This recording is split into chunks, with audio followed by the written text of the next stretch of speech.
Hello everyone, my name's Bottletophornet and welcome back to another episode of Vault Hunters.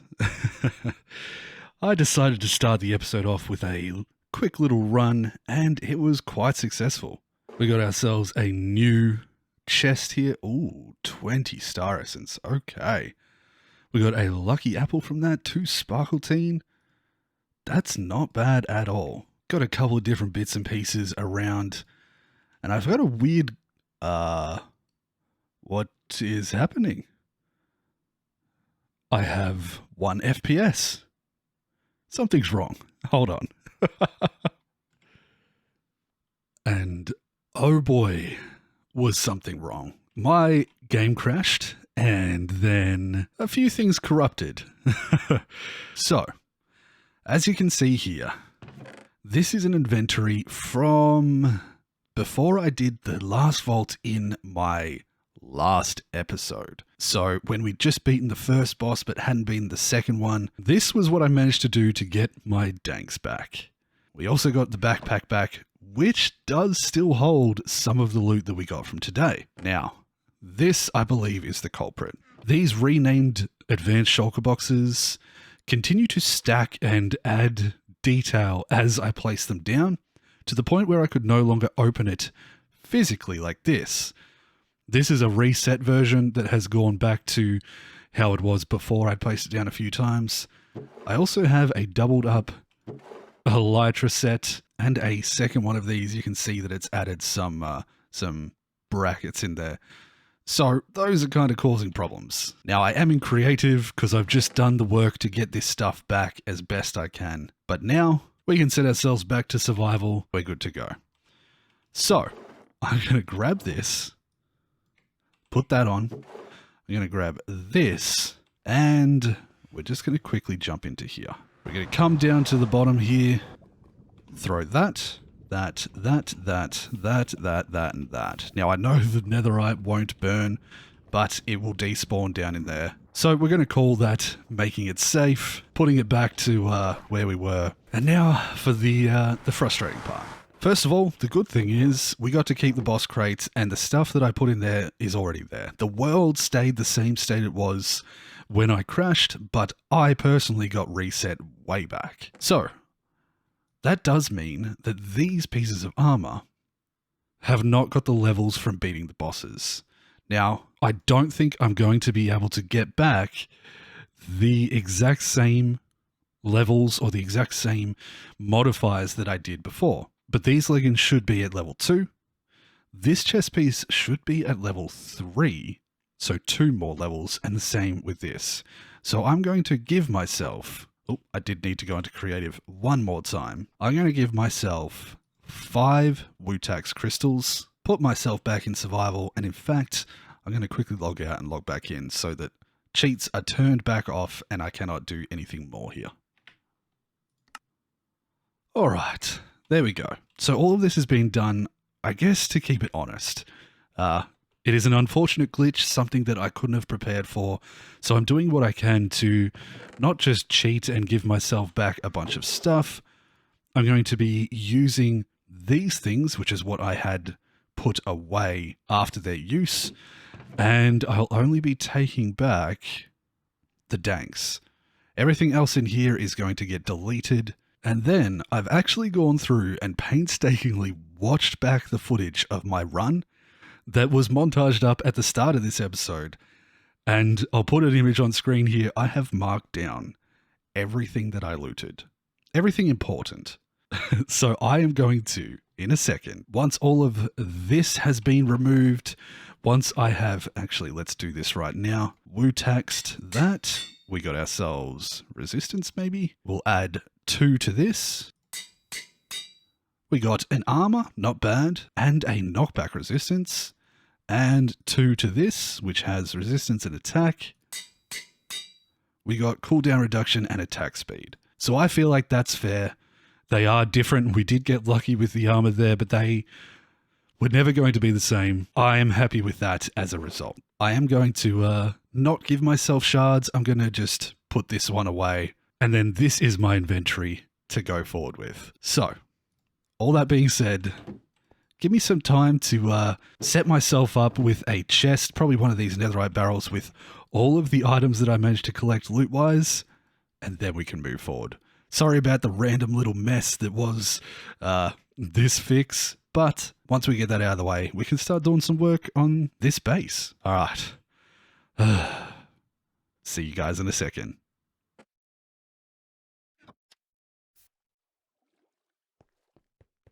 And welcome back. So, I wasn't able to give myself the vault armor or the unidentified stuff, so we're going without that. Luckily, we did keep the level or the XP that we got from beating the boss, and this here is what I got. So I went through, I didn't get myself any of the diamonds or the iron or gold or anything like that. We can just deal without all of that. And I didn't take all of the random loot that I picked up, so there was like things like getting slime and these blaze rods and ender pearls and all of that I have just decided not to bother with. Now, I believe, okay, there's a few of those in there, but other than that, there shouldn't be anything more than what I had before going into a vault. We'll keep that. I've piece of cheese as a reward for dealing with all of this, I think is a good one. So I'm going to put those away, and we're going to grab the stuff that we managed to get and put it into our system. Because all of this stuff that you would have seen me going through nice and quickly at the start of the episode is really important. That's the reason why I wanted to do a run, just to get myself a little bit of extra stuff to start off with. So these things here, I had a really good run for the special ores, the unique ores that are going towards our pogs. We managed to grab a couple of them, and Bombing Knight was what I needed. I found 2, and Puffium, and what's this one? Funzoid. The Funzoid, I didn't get any, I don't think. But I did get 2 Bombing Knight and a piece of Ashium, and I think 2 Upaline, Tubium, and Sparkletine. Damn. No, I think the Tubium might have been there before.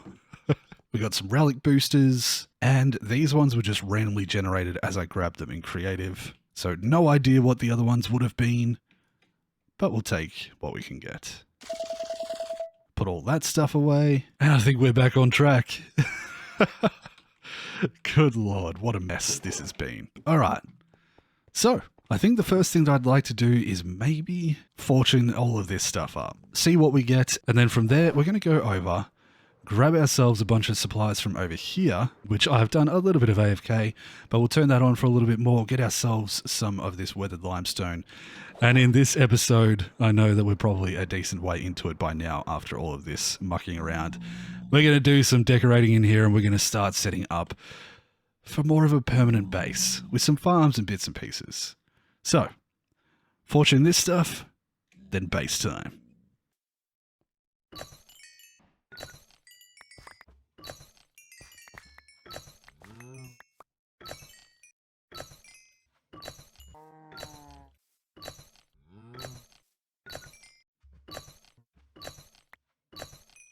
Not too bad. We didn't get much luck with our Escallion, but luckily that is one that we've got a decent amount of. We got really good luck with our Puffium, and all in all, I didn't even realize we actually had one of every kind except for our Funzoid. So that's what we're aiming for next. But look at that. Oh, so nice. All right, let's get building.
So, I got carried away. I have spent the last 2 days building, working out what I wanted to do in there. And I got so distracted by it, I even stopped filming stuff for that montage. So, up in here, we now have something a little bit more resembling a mega base. This is now the area that we have to work with. I've gone and pushed back these corners here, right back, opened up this area nice and large so that we have all this space for farms and bits and pieces around the outside, and done my best to come up with a design for the inside that feels like it fits. Now we've got spaces up here which I'm going to have entrances and exits going out to different areas. This must be right in the middle. Yeah, right in the middle of this thing here. But now we've got all of this space to work with, and I really like it. I love the warmth of spruce. So I've got this spruce palisade here, all of these spruce beams and stuff. I'm not quite sure about this bit here, still working that out. I might remove it and change this up since it's the entryway. But all in all, feeling a little bit more epic. Over here is where I think I'm going to put my portal to the vault, my vault portal. But up in these areas is where I want to put some automated farms. Stuff that's going to feed what we want to do in here. Melons and pumpkins and cactus and all of that are going to be really easy to farm up in this area without going too far away from the base. And that means that we can keep it all loaded. And I like the idea of our front here being a way in. I might start putting my gifter statues or the Omega statues up on this area, and we'll turn this into like some gardens that are automatically feeding our storage system, or a separate storage system with the blocks that they produce. My inventory is an absolute mess. But yeah, look at that. Definitely got a lot more room now. This place feels a little bit more epic. I love that you can see the outside, those pillars sticking up there. Very, very nice. And I'm thinking up here we can have a lot going on, and then on these sides I want to go down and we're going to make a huge basement for a lot of our modded stuff. So when it comes to unlocking mods that need space and need a lot of contraptions and bits and pieces, I want to have a very interesting area down there that I can experiment with all of that. So that's what these sides will end up being. They'll go down into an area. We may even just have some elevator blocks or something dropping down into there. We'll see how we go. But yeah, not too shabby. So, a couple of things that I want to start to sort out, and a couple of things I want to go over as well. First and foremost, one of the biggest things that is going to be extremely helpful, oh my god, I've got no space in my inventory, is rocky dirt.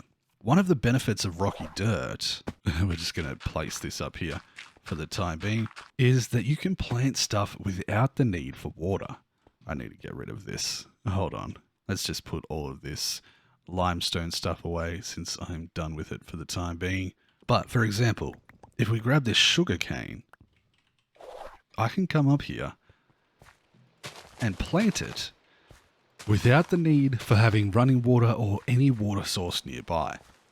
So that means that all of these places up here, I can make farms, especially these kind of organic farms, a lot more efficiently without having to worry about, obviously, this stuff, the blue stuff.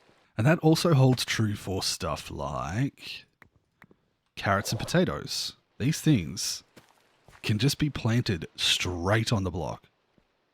Yeah. Pretty convenient. From there, where did you just come in? From the water? Hey, oh. Things are getting a little bit hectic outside. We might have to sleep that away. So, from here, what I'm thinking I want to do is, if we have a look at, if I can type correctly, create, and we have a look at this sort of stuff. Mechanical harvesters can be put on a moving machine, and as you'll see, they will harvest up the items and reset the crops on their way. I can add storage to this, and as you see, it will pick up the drops automatically. we're going to have to do some testing, but I believe that I should be able to farm this kind of stuff, or at least all the crops, with mechanical harvesters. And I like the idea of there being all of these moving contraptions around this base, moving back and forth, arms swinging back and forth, mining up all of these materials. The other option is stuff like this, which I'm not exactly sure what it can do here. It can pick up items. Okay. It'll pick up the drops automatically. Good to know. That's interesting.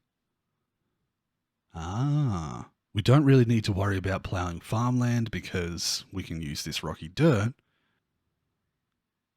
Oh, and it can move entities. Interesting. We could use something like this in a mob farm. That might be something that we can work on. So, I think the mechanical harvesters is going to be what we're working with though. And I want to see whether or not we can make some like pushing arms that'll go back and forth. Obviously there's the option to do just vanilla style farms or even like slime block machines, that kind of thing. But I really like the idea of leaning into the mods, trying to see if we can make something look cool, and also working on the logistics of getting the power, the rotational force from external windmills and external stuff up around the outside of this currently undecorated area. But eventually it'll all be done like we have here with all of the patterning and all of the texturing. And I want to have the outside like that with little windmills and little things going that are going to provide us the power for the farms within. So I think we're going to spend some time planning out what we want to do. And let's just grab... I was certain that we would have a container or something to put it in over here. Okay, there we go. I knew I had something. So, carrots is one, sugarcane is another. We're also going to want to produce potatoes, wheat. Wheat seeds and wheat are obviously part of the same thing. Melons, pumpkins, even probably netherwort. I want to produce honeycomb and honey bottles as well. I would say I don't have any honey bottles in here as of yet, but those are going in there too. And what else? The flowers and stuff we can just make some manual farms for, and probably the cocoa beans too. The sweet berries we'll want to farm for, but I'm not sure whether I can do one using create. That might be something that we get some foxes for. A basic kelp farm would be nice up in here. And a bamboo farm. And what else? That might be it. We could possibly do something with these. But as far as organics go, I think that will probably do. So these are the kind of farms that I want to have in here on that level, with a bunch of mechanisms going, a bunch of things moving back and forth, and hopefully providing us with a bunch of materials. Now, these sections in between here are actually even 1, 2, 3, 4, 5, 6, which is why I expanded it out to be double wide and then have this little section in the middle, because then I can use like a centralized spot here. And then what is the distance between here? 1, 2, 3, 4, 5, 6, 7, 8, 9, 10, 11, 12, 13. So in the center right here, I can have stuff set up so it's all even. Let me just remove this. Symmetrical. And at the end of the day, it should look pretty nice too. Something like that. 1, 2, 3, 4, 5, 6, 7. But that actually wants to be in the center of here. Like so. So we have all of these spots that are like perfect for adding either, say, something on the back here with a centralized area where we could add pods of 4 or 5 by 4 or 5, sort of 4 by 4 like that, or even larger. For example, a 5 by 5. Something like that on either side, or even larger stuff, although these will obviously be buried down in the ground, and it'll be super efficient, super simple to keep in order, and it'll probably look fairly cool as well. Maybe these external corner ones can be pods of 4 for different bits and pieces, and then we'll see what we can do with the rest. So let's have a little bit of a think about things. I might go around, remove the floor here and put in the rocky dirt that I want and where I want it, And then we'll start putting down some signs or some indications of what farms are going to go where in this mega base. Give me a second to sort that out, and we'll come back in and see whether we're happy with the position. And then I'll pass it on to you guys, see what you guys think. So, dirt? Yes, dirt. So I have gone and placed down some little pods here. And I kind of like these little 4x4s. These centralized points, or even a slight step back to a centralized point, gives us a nice bit of walking space at the front here. We can build something up around them if we feel like they need to have that. So for example, if we were doing something like pumpkins on here, perhaps we wanted some stuff around the outside to stop the pumpkins from spilling out. So there would be that as an option. In fact, yes, we can plant pumpkins on there. And pumpkin? Perhaps it won't grow the pumpkin out though. Maybe we need to do a strip of dirt on either side for something like that. Let's try this for example. Does that work? Definitely going to need some trial and error. A little bit of experimentation to see what works where and what doesn't. But that's okay. Then these larger bays on the outside is stuff that I would probably put sugarcane and maybe cactus. One of these corners could be set up as a nice cactus farm, and the other corner over here could be set up as a nice sugarcane farm. And then I kind of like the idea of this area here and that area there being where we get the rotational force for these guys. I like the idea of us making a sort of rotational device that then attaches to the roof, and across all of this area we have hanging, I suppose, beams, not necessarily beams, but hanging rotating items that then can be used to transfer down the rotational force and make these farms work. I do have to be a little bit careful. There are a few spots now just with like these bits that are spawnable space. So I'm just going to put stuff like that there. Eventually, I plan on getting some mega torches, hopefully from a treasure room or something, or even from some traders. And that will help me spawn proof this area so I don't have to worry so much about the mobs. So this is as good an option as any on marking what the farm will be. Might actually move that so it's more central as well. And then let's grab all of this stuff and we'll put a few things away. Perhaps we'll use this existing piece of water here and turn this into a kelp farm. Where did you come from? So we could expand how that water's coming out, make it feel like we're using the natural water flow from, let me get up there, come on, from this here, and then using that to power ourselves some farms.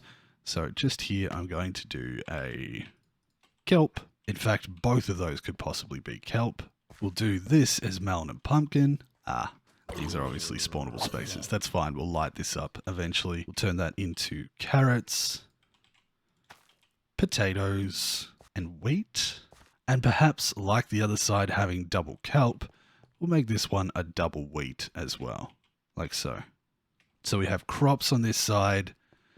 We have some cactus growing, some sugarcane, melons and pumpkins, and then some fancy sort of setup over here for the kelp. Now, obviously the kelp is not going to grow on this rocky dirt. A lot of this stuff can, maybe not the melons and pumpkins. This is just a general idea of where I'm going to be putting the farms. I'm actually going to light this up a little bit because we got spawns. So maybe that's what we'll go with for now. Crops and cactus, and then that stuff over there. That does leave bamboo, netherwort, honeycomb, and sweet berries untouched, but those kinds of things probably will deserve or look better in a different kind of farm. Bamboo grows too tall. I think most of these are fairly subdued. This will only grow, of course, 3 high. That's not going to grow very high. It's all going to look nice and neat and low, and it's going to give us room above to create mechanisms with Create that are going to harvest them, except maybe the melons and pumpkins. I'll see what I can do as far as those go. So, what are we going to need for that? Most likely 2 windmill bearings. This is the easiest way for me to get rotational force in a large scale. As you can see, the kinetic stress capacity is quite large, but it's expensive. Cost a pog each, so I would technically want 2. At the same time, I'm not going to worry about the rotational speed controllers like we have over on the one out there, just because I want to have the stuff spread out across the ceiling, and it's only when we get down closer to the farm itself that we need to work out a different speed. And in reality, most of these are probably not going to need a lot of speed. The cactus will be able to grow by itself. Naturally, we'll just do a vanilla style one where they pop off using fences or something along those lines. And probably much the same with the kelp as well. So it will just be a matter of seeing what we want to do. And that's going to come with experimentation. That's going to come with learning the mod, learning how Create works, and what is possible with Create. But I think we can come up with some pretty cool stuff. So, on these spots here, we want 2 windmill bearings, but probably hanging upside down, I think. I like the idea of there being these spinning mechanisms that are attached to the ceiling and slowly rotating around, generating rotational force for both sides of here, as well as anything else that we would want in our base to have rotational force. The same thing can be used to power probably a slightly fancy door that's going to allow us to open something up and go into the vaults. Maybe like a big trap door opening up into there. I'm not quite sure just yet, but we'll come up with something. But even though there may not feel like there's been a lot of progress happening in this episode, I have spent so many hours building this and putting it all together. I don't know whether I showed it off. You can tell by the slight glitchiness of the lighting there, but I've actually used these framed trapdoors, which can take on the color of any other block. So I've done that with spruce to give that a little bit of a transition. These things here, you can see where my cursor is. There's one there, there's one there, and there's some underneath there just to make that feel a little bit smoother. And it's allowed me to do stuff like this, stuff like those little ones that are up there on the sides of the, whatever you would call that. And they're super easy to work with, just a little bit expensive.